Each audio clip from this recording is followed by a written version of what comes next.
नमस्कार साथियों, स्वागत है आप लोगों को एबी मीडिया हिंदी में। साथियों, जैसा कि आप लोग जानते हैं, विद्यालय पातेपुर में कुछ विषय है कि जो बिहार के जो शिक्षा मंत्री हैं माननीय चंद्रशेखर जी, वो कहते हैं कि मधुबनी जिला में एक ऐसा विद्यालय है जो बहुत चमकता धमकता है और वहाँ के जो बच्चे हैं, वहाँ के जो शिक्षक हैं, वहाँ के बच्चों को अच्छे शिक्षा देते हैं। लेकिन कुछ ऐसा भी विद्यालय है जो आप देख पा रहे होंगे यहाँ का नज़ारा।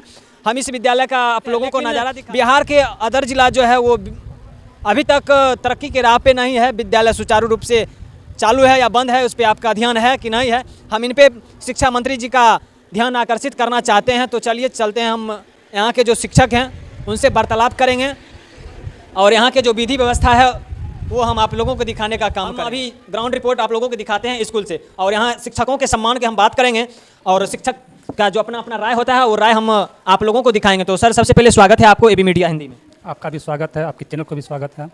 आपका नाम क्या हुआ सर? अवधेश कुमार। कहाँ से हैं आप? हम गांव से ही बिलोंग करते हैं। आप इस विद्यालय में हैं, किस पद पे कार्यरत हैं? हम प्रधानाध्यापक के पद पर कार्यरत हैं। आपका विद्यालय का नाम? उत्क्रमित मध्य विद्यालय पातेपुर। ये जो विद्यालय है आपका पातेपुर में कितने क्लास तक विद्यालय है? 1 से लेकर के 8 तक। चलिए, तो साथियों, हमारे बीच इस विद्यालय का प्रधानाध्यापक जुड़ चुके हैं और मेरा मिशन है कि शिक्षकों के सम्मान में MK गुंजन मैदान में, और हम यहाँ शिक्षकों के सम्मान की बात करने के लिए आए। पाठक सर वो कुछ रूल और नियम बनाए हैं जिसमें स्टूडेंट को 75% अटेंडेंस अनिवार्य की है। इस पर आपका क्या है? हम लोग खुश हैं, सुधार भी हुआ है और बच्चों का संख्या भी बढ़ा है। लेकिन सर, इसमें आप लोगों का भी हम लोग विभाग से बंधे हुए हैं, जो विभाग का निर्देश आएगा उसका पालन करना ही होगा। लेकिन फिर भी आप लोगों को इच्छा होगा कि हम बहुत सारे शिक्षक रक्षाबंधन में अपना बहन से राखी तक भी नहीं बंधाए थे, उनको स्कूल जाने में लेट हुआ करता था। तो इस पे आपका क्या विचार है? आगे अरे थे तो ये नियम थोड़ा चेंज हुआ है, लेकिन थोड़ा छात्र को भी राहत मिलना चाहिए कि नहीं मिलना चाहिए? देखिए, हम लोग तो सरकारी कर्मचारी हैं, जो सरकार का आदेश होगा उसका पालन करना ही होगा। जी सर, आपका शिक्षा मंत्री कौन है? श्री प्रोफेसर चंद्रशेखर जी। चलिए, वो कहाँ से हैं आपको मालूम है सर? सहरसा साइड से हैं। चलिए, और भी हम सर सवाल करेंगे। शिक्षा मंत्री जो प्रोफेसर चंद्रशेखर जी हैं वो मधेपुर प्रखंड में कुछ विद्यालय का नाम जोड़े हैं और सोशल मीडिया पे पोस्ट किए हैं कि देखो भाजपाइयों, हम आपको राजनीति करने नहीं बोलते हैं, देखो भाजपाइयों बिहार का स्कूल कितना तरक्की कर रहा है। लेकिन हम यहाँ का स्कूल का नज़ारा देखे हैं, इसके अंदर आप लोग हैं, लेकिन आप लोग ग्रामीण के दबाव में कुछ नहीं कर पाते होंगे, हमें मालूम है। फिर भी यहाँ पे बहुत सारा बकरी अंदर में ग्राउंड में चढ़ रहे हैं। देखिए, अभी ओवर टाइम हो चुकी है। जब फील्ड खुला हुआ गेट, कुछ मवेशी चराने के लिए देखा तो बकरी आ गई है, हम ही देख रहे हैं। उसको भगाया भी नहीं जा सकता क्योंकि हम समाज में रहते हैं, गांव में रहते हैं, और उससे मेरा अभी फिलहाल नुकसान नहीं हो रहा है। अरे हुए हैं। और भी सवाल है सर, यहाँ का बच्चा जो आपके पास से पढ़ने के लिए आते हैं डेली, मतलब प्रत्येक दिन कितने बच्चा यहाँ पे उपस्थित? उसके बाद स्कॉलरशिप ये सब उनको प्रोवाइड करवाया जाता है या आप लोग के द्वारा या कोई उच्च पदाधिकारी के द्वारा रास्ते में ही गोलगाल हो जाता है? नहीं, वो तो हम लोगों को चावल आपूर्ति होता है, उसका जो राशि है वो हम लोगों के माध्यम से खर्च होता है। चलिए, तो साथियों, अभी हमारे बीच माला कुमारी। आप शिक्षा जगत से जुड़े हुए हैं। अभी वर्तमान में बिहार का शिक्षा मंत्री कौन है? चंद्रशेखर यादव। चंद्रशेखर यादव जी। मधेपुर प्रखंड है, वहाँ पे एक ऐसा विद्यालय है जहाँ पे वो पोस्ट करके बिहार के जनताओं को बोले हैं, कुछ नेता लीडर को बोले हैं। शिक्षा मंत्री तक हम ये बात पहुँचाना चाहते हैं कि वो बोले हैं कि देखिए इस विद्यालय को, लेकिन इस विद्यालय में बहुत सारी चीज़ का कमी है। उनको आप क्या कहना चाहिएगा? उनको हम क्या कहना चाहेंगे वो तो नहीं, लेकिन हम पर्सनली कुछ बात भेजना चाहते हैं सरकार तक। हम लोग बहुत दूर से आते हैं, बेगूसराय से आते हैं, और हम लोग को आने जाने में 4 घंटा 2 घंटा हम लोग को ट्रांसफ़र कर दिया जाए। ये मेरा बात पहुंचा दीजिए सरकार तक। ये आपका हार्दिक इच्छा है कि आप अपने ज़िला में आपको नियोजित किया जाए? हाँ, अपने ज़िला में, अपने क्षेत्र में हम लोग को भेज दिया जाए ताकि शिक्षा में सुधार आ सके। हम लोग भी टेंशन फ्री रहेंगे तभी शिक्षा देंगे। हम लोग आने जाने में इतना परेशान रहते हैं, हम लोग खा नहीं पाते हैं खाना टाइम पे, आना जाना, घर का काम, हम लोग महिला है, घर के काम करते हैं। तो हम लोग को सुविधा दिया जाए, अपने क्षेत्र में हम लोग को ट्रांसफ़र कर दिया जाए, कम से कम अपने ज़िला में किया जाए। हम दूसरे ज़िला में, हम बेगूसराय से आते हैं। तो साथियों, आप सुन पा रहे हैं, यहाँ का जो शिक्षिका हैं, शिक्षक हैं, ये लोग बहुत दूर दूर से आते हैं। सरकार के प्रति इनका नाराज़गी है कि ये चाहते हैं कि अपना पर्सनल जो इनका ज़िला है वहाँ पे इनको ट्रांसफ़र कर दिया जाए। ये लोग जब आते हैं पढ़ाने के लिए 2 घंटा सुबह 2 घंटा शाम, इनको 4 घंटा रास्ता में समाप्त हो जाता है। आप कहते हैं कि नियम से आइए, नियम से चलिए, लेकिन ये लोग क्या करेंगे? क्या क्या कमी है इस विद्यालय में? कमी तो शिक्षक की है, स्नातक ग्रेड की शिक्षक नहीं है। सब्जेक्ट विषयवार पढ़ाने के लिए सब 1 to 5 वाले हैं, उसके लिए सबको जाना पड़ता है। किसी तरह मैनेज होता है क्लास कि 1 to 5 के शिक्षक कभी 7 में गए, कभी 8 में गए। तो स्नातक ग्रेड की शिक्षक की कमी है इसमें, टेबल बेंच वगैरह। आपका नाम क्या हुआ सर? सर मेरा नाम मनोहर कुमार पासवान हुआ। कहाँ से हैं आप? हम बेगूसराय ज़िला से हैं। बेगूसराय जिला में कहाँ? बेगूसराय ज़िला छौराही प्रखंड से हैं। आप तो बहुत दूर से आते हैं, कितना बजे आते हैं? जी हम तो यहाँ प्रत्येक दिन 8:45 बजे आ जाते हैं। सरकार का नियम क्या है? नियम तो यही है कि 9 बजे से 4 बजे तक आपको विद्यालय में रहनी है, यही गवर्नमेंट का प्रिंसिपल है। मतलब 6 to 8 के टीचर साइंस के नहीं हैं अवेलेबल, तो उसके जगह हम लोग जाकर पढ़ाते हैं। हालांकि हम लोग प्राइमरी सेक्शन के टीचर हैं। सर मतलब यहाँ शिक्षक का अभाव है, फिर भी सरकार शिक्षक को नियोजित नहीं करते हैं, नियुक्ति नहीं करते हैं, इसके पीछे क्या कारण? देखिए तो गवर्नमेंट ही बताएगी, तो जो भी डिप्लोमेटिक लोग हैं वही आपको दे सकते हैं जवाब। और बहुत सारा वैसे फैक्टर हमसे एज ए टीचर अगर आप पूछेंगे तो गवर्नमेंट की बहुत सारी समस्याएं सरकार, आप तो समझदार हैं, आप समझ सकते हैं कि यहाँ का क्या स्थिति है, क्या क्या कमी है। आप अपने पदाधिकारियों को भेजिए स्कूल, और स्कूल देखेंगे कि क्या क्या कमी है। यहाँ पे और भी मैडम जी हैं, और बड़ी खुशी का बात है कि इनके गोदी में अभी बच्चा है। बच्चा को लेकर ये विद्यालय आते हैं बच्चों को पढ़ाने के लिए, बच्चों को पढ़ाने के लिए। क्या नाम हो आपका? जूली कुमारी। कहाँ से हैं आप? बेगूसराय जिला से। बेगूसराय से समस्तीपुर जिला चलाते पढ़ाने? हाँ। बेगूसराय में कहाँ से? बेगूसराय चांदपुरा।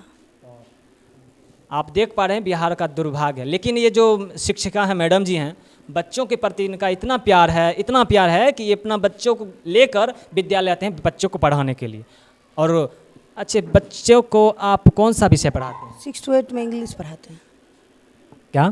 6 to 8 क्लास में 6, 7, 8 में इंग्लिश पढ़ाते हैं। इंग्लिश पढ़ाते हैं। अच्छा, यहाँ का विधि व्यवस्था कैसा है? बहुत अच्छा है, बच्चे लोग अच्छे पढ़ते हैं। बच्चे लोग अच्छे पढ़ते हैं, वो तो सर जी बताएं कि 23वां रैंक लाए हैं। लेकिन यहाँ इस विद्यालय में कमी क्या क्या है? कमी है थोड़ा सा मेंटेनेंस कमी है, टीचर की कमी है, बेंच ये सब थोड़ा सा चाहिए और कमी है। यहाँ के जो विद्यार्थी हैं और अदर शिक्षक हैं, उनका स्वभाव कैसा है? सब बहुत अच्छे हैं, बच्चे बहुत अच्छे हैं।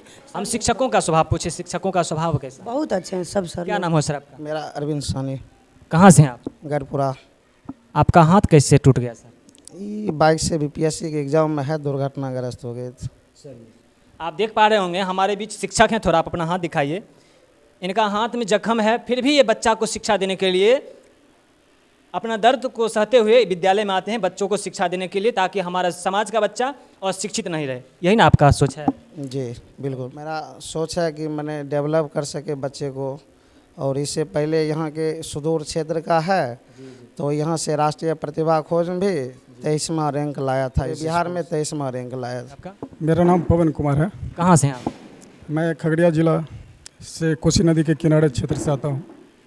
आप देख पा रहे हैं यहाँ पे जो शिक्षक हैं कितना दूर दूर से आए हुए हैं। समस्तीपुर जिला के, बेगूसराय जिला के, खगड़िया जिला के, कोसी दियारा में जो है गंगा के किनारे, वहाँ से ये लोग आते हैं बच्चा को शिक्षा देने के लिए। अच्छा, रूम लेकर रहते हैं या डेली आते हैं? मैं प्रत्येक दिन अपनी बाइक से 7 बजे घर से निकल कर यहाँ 8:45 बजे तक मैं पहुँचता हूँ।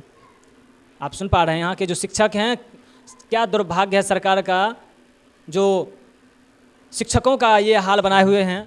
क्या उम्मीद करते हैं सरकार से? इस विद्यालय में शिक्षकों का अभाव है, क्या उम्मीद करते हैं यहाँ पे और भी शिक्षक को नियुक्त किया जाएगा, या ऐसा ही आप लोग?